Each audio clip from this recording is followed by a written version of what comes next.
Presidente, eu aqui ocupo o espaço da liderança da minoria. Primeiro eu digo, quando eu estava me compondo hoje para chegar à Câmara dos Deputados, eu estava vendo a roupa para vir e eu não consegui pegar o outro tom de roupa que não fosse o preto. É incrível como isso mostra o nosso estado de espírito. Mas depois que eu me vesti, eu falei, não, mas eu preciso colocar um outro tom que demonstra que a nossa esperança jamais morre.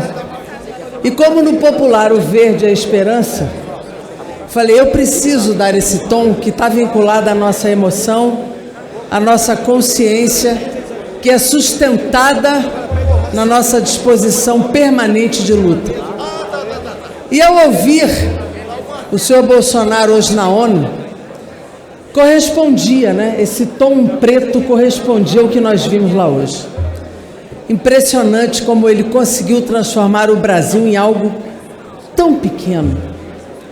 Conseguiu romper a tradição da política externa brasileira, agrediu os chefes de Estado, rompendo tudo aquilo que a gente construiu durante mais de um século, que foi tentar construir os grandes acordos, as grandes relações com todos os continentes, o respeito à autodeterminação dos povos, a construção com fóruns para enfrentar a tentativa de retirar de fato e não no discurso a soberania dos países, inclusive do nosso, a construção com os irmãos latino-americanos, a construção dos grandes acordos numa estratégia que inclusive o nosso governo Lula e Dilma construíram com a Ásia, com a África e com a América Latina, a construção do G20, da CEPLAC, dos BRICS.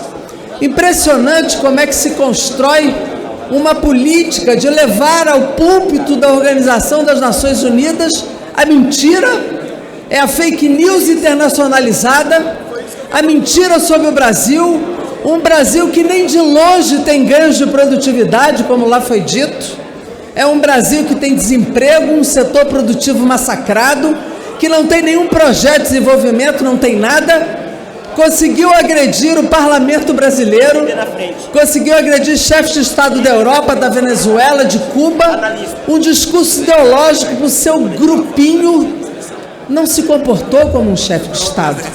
E ainda agrediu lideranças dos povos indígenas como Raoni. Ele conseguiu de fato agredir todo mundo e principalmente o povo brasileiro que ele não conseguiu representar.